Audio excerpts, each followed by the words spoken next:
لوکر کمپنۍ د لومړي ځل لپاره د 70,000 ډالرو په ارزښت خپل تولیدات ازبکستان هیواد ته صادر کړل. لوکر کمپنۍ په افغانستان کې فعالیت لري چې د ماشومانو د پالنې لوازم پکې تولیدېږي. اوس مهال په دغه تولیدي فابریکه کې د میرمنو په ګډون لسګونو کسانو ته کاري فرصتونه برابر شوي دي. یادې کمپنۍ د لومړي ځل لپاره د خپل هیواد تولیدات ازبکستان هیواد ته صادر کړل.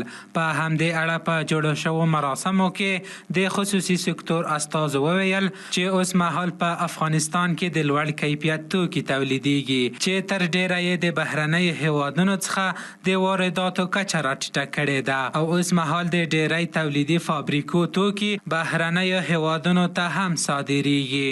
افغانستان لله الحمد و از وارداتی بودن راه آورده به طرف صادرات و حال ما میتونیم بگوییم که انشاءالله در آینده ها ما یک کشور صادراتی خواهد بودیم، چرا ما تمام منابع یا مواد خامی که در تولیدات اقسام جنسا یعنی نیاز میشه خوشبختانه ما اینه در افغانستان داریم و معدن‌های بسیار بزرگ و مختلف داریم.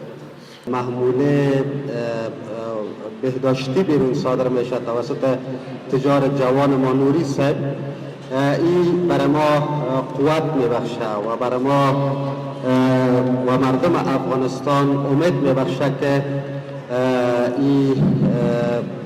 ما به طرف نه تنها به طرف خودکفایی که به طرف صادرات هم میریم. وقتی که یک فابریکه دار میخواد یک فابریکه را تأسیس بکنه با هزار امید و مشکلات زیادی تأسیس میکنه و امروز نتیجه موفقیت خود میبینه و این بسیار جای افتخار است به ما برای کسی که مدیریت از این فابریکه را پیش میبرده و ریاست از این فابریکه را پیش میبرده.